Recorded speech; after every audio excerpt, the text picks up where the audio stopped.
कोशों की बात की गई है, शरीर में जो 5 कोश हैं उनके बारे में बात करें। पहला है अन्नमय कोश।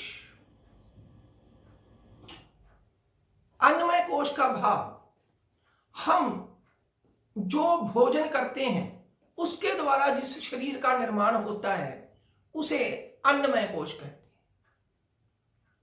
और दूसरा होता है प्राणमय कोश। जो सांस हम लेते हैं उसके द्वारा हमारे शरीर में जो कॉस्मिक ऊर्जा, ब्रह्मांडीय शक्ति आती है और जाती है, उससे जो शरीर बनता है वो प्राणमय कोश है। और तीसरा है मनोमय कोश।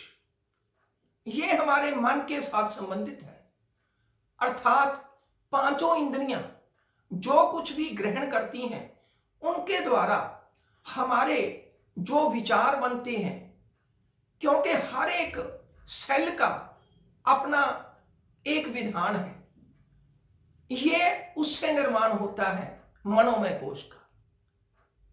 और चौथा है विज्ञानमय कोश। विज्ञान का मतलब विशेष ज्ञान।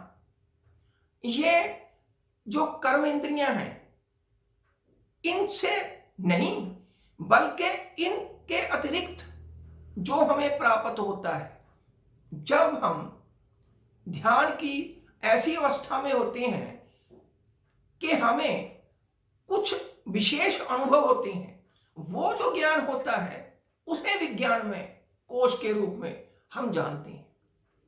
और अंतिम है आनंदमय कोश।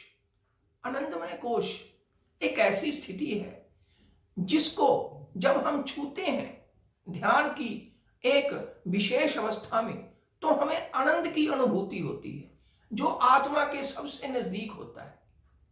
इस तरह ये 5 कोश ध्यान की अवस्था में पूरी तरह स्पष्ट हो जाते हैं और इन पर हम यदि वर्क करना चाहें तो हमें ध्यान की गहराइयों में ही उतरना पड़ेगा।